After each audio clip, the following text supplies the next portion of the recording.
बड़ी खबर आ रही है। श्रीलंका संकट से जुड़ी हुई बड़ी खबर। गोटाबाया के आवास से कैश भी बाकायदा बरामद किया गया है। बड़ी खबर आप देख रहे हैं। श्रीलंका संकट से जुड़ी हुई लगातार आर्थिक संकट से इस वक्त पूरा श्रीलंका जूझ रहा है। गोटाबाया राजपक्ष से पहले ही भाग चुके हैं, लेकिन अभी कहा जा रहा है कि उनके आवास से कुछ धन जुटाया गया है, कुछ धन मिला है, वहां पर कुछ पैसे मिले हैं। और इसकी तस्वीरें भी आप देखिए, ये जो प्रदर्शनकारी हैं वो यहाँ पर नोट गिनते हुए साफ नजर आ रहे हैं और यही धन कहा जा रहा है जो कि उनके आवास से मिला है। गोटाबाया राजपक्ष के राष्ट्रपति आवास से ये धन जुटाया गया है। वहीं आर्थिक संकट से जूझ रहे श्रीलंका में हालात बिगड़ते जा रहे हैं। प्रदर्शनकारियों ने राष्ट्रपति भवन पर कब्जा कर लिया है। प्रधानमंत्री आवास को भी आग के हवाले कर दिया गया है और लगातार स्थितियां अब वहां पर बिगड़ती जा रही हैं और ऐसे में पूरी कोशिश की जा रही है कि वहां पर जो स्थितियां हैं उनको नियंत्रित किया जा सके। श्रीलंका इस वक्त जल रहा है। राष्ट्रपति भवन के सामने प्रदर्शनकारियों पर ओपन फायरिंग हुई है। देश में कई जगहों पर पुलिस और प्रदर्शनकारियों के बीच झड़प भी देखने को मिली। राष्ट्रपति गोटाबाया के हाथों से सब कुछ निकल चुका है। सवाल है कि क्यों आखिर श्रीलंका जल रही है? ऐसा क्या हुआ जिसने इस छोटे से देश में बड़ी आग लगा दी, जहां पर ना कानून का राज रह गया है और ना ही आम आदमी की किसी को परवाह रह गई है। पूरे देश में अराजकता की भयानक आंधी चल रही है।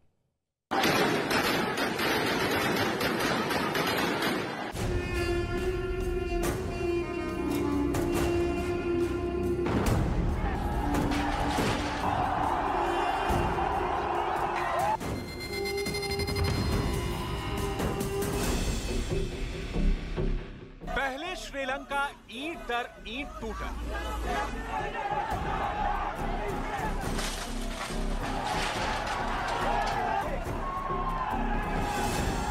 अब दीवार दर दीवार ढह रहा है।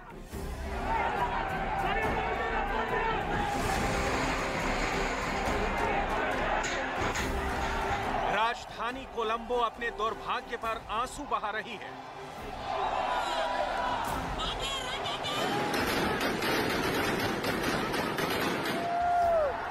संपूर्ण अराजकता व्याप्त है श्रीलंका में।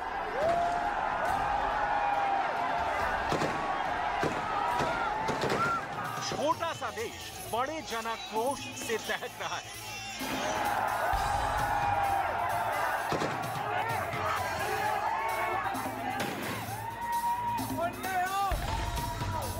सत्ता की सारी मीनारें ध्वस्त हो चुकी हैं।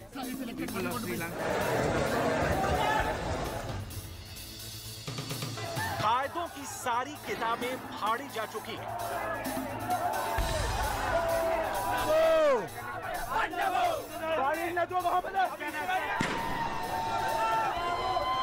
तख्त और ताज दोनों छीने जा चुके हैं।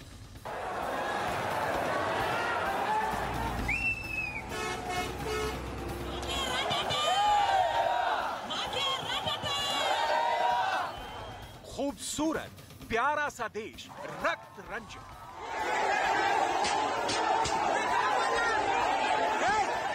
धूल धुस विद्रोह की अग्नि में स्वाहा हो रहा है।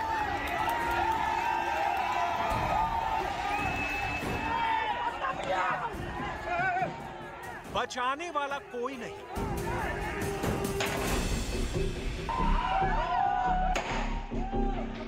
राष्ट्रपति गोटाबाया भाग चुके हैं।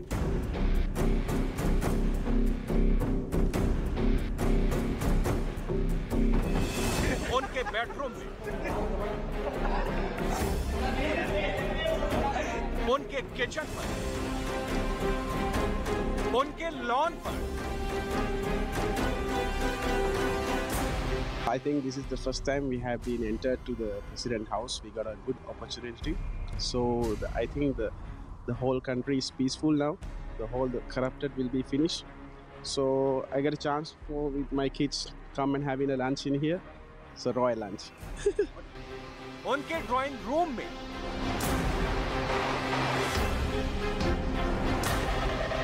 उनके स्विमिंग पूल में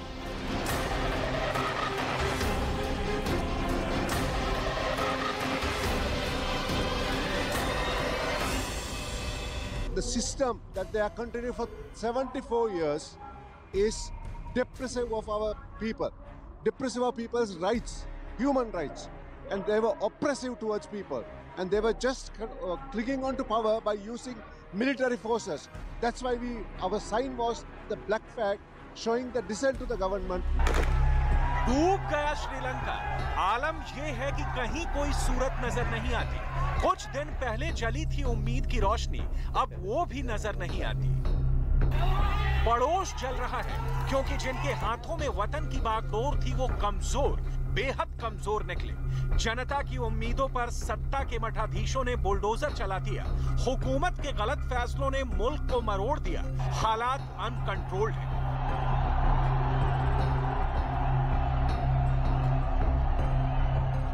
बेकाबू भीड़ सब कुछ उखाड़ देने पर आमादा है।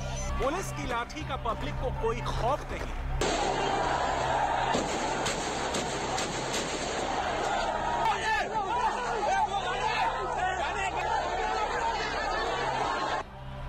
कैसे? देखते ही देखते श्रीलंका यूं बर्बाद हो गई। सरकार के किन फैसलों ने देश में जनाक्रोश पैदा कर दिया? वो कौन सी ऐसी नीति थी जिसने आवाम के दिल पर सरकारी प्रतिष्ठानों के प्रति ज्वाला भड़का दी? क्या वो किसी की रची साजिश है जो श्रीलंका के दिलों में बर्बादी का बीज बो चुकी है? क्या वो विदेश संचालित कोई प्रायोजित एजेंडा है श्रीलंका को जलाने का? श्रीलंका के अमन को आग लगाने की क्या किसी ने स्क्रिप्ट तैयार की थी? हवा में है फिलहाल इन सवालों के जवाब, क्योंकि दुनिया भर के एक्सपर्ट श्रीलंका की दुर्गति को लेकर अब भी विचार मंथन में जुटे हैं। हम आपको बताएंगे क्यों इस कदर डूब गया आइलैंड नेशन श्रीलंका। लेकिन उससे पहले श्रीलंका के आम आदमी की वो आवाज सुन लीजिए जिसकी तीव्रता से कोलंबो थर्रा रहा है। At the moment, I think the people struggle is moving successfully, and I wish all the best for the people struggle. And at the end, we will make the full change for our country.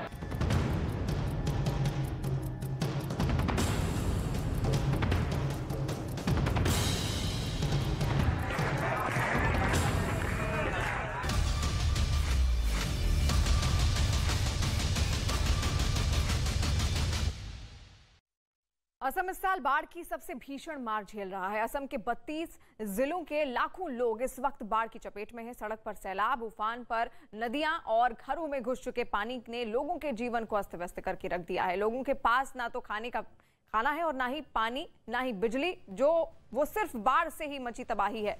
बर्बाद हो चुके आशियाने और दर्द की दास्तां। ये वक्त असम के लिए एकजुट होने का है और बाढ़ प्रभावित असम की मदद करने वाले हाथों को और भी ज्यादा मजबूत बनाने का। बाढ़ से प्रभावित लोगों की मदद करने के लिए न्यूज 18 असम पूर्वोत्तर ने fight the flood stand with Assam नाम के इस विशेष अभियान की शुरुआत की है, जिसमें हर एक व्यक्ति से हमारी अपील है कि असम मुख्यमंत्री के राहत कोष में दान करें। न्यूज 18 की इस खास पहल की असम के मुख्यमंत्री हेमंत बिस्वा शर्मा ने तारीफ भी की है। न्यूज 18 की इस विशेष पहल से आप भी जुड़ें और जरूरत के इस समय में असम वासियों के साथ एकजुटता के साथ खड़े हों। आपका छोटा सा योगदान लाखों जिंदगियां बचा सकता है, इसलिए कृपया मुख्यमंत्री राहत कोष में दान करें और असम वासियों की संकट के इस समय में मदद करें। I express my deep gratitude to News 18 for bringing a national concern for the flood victims of Assam.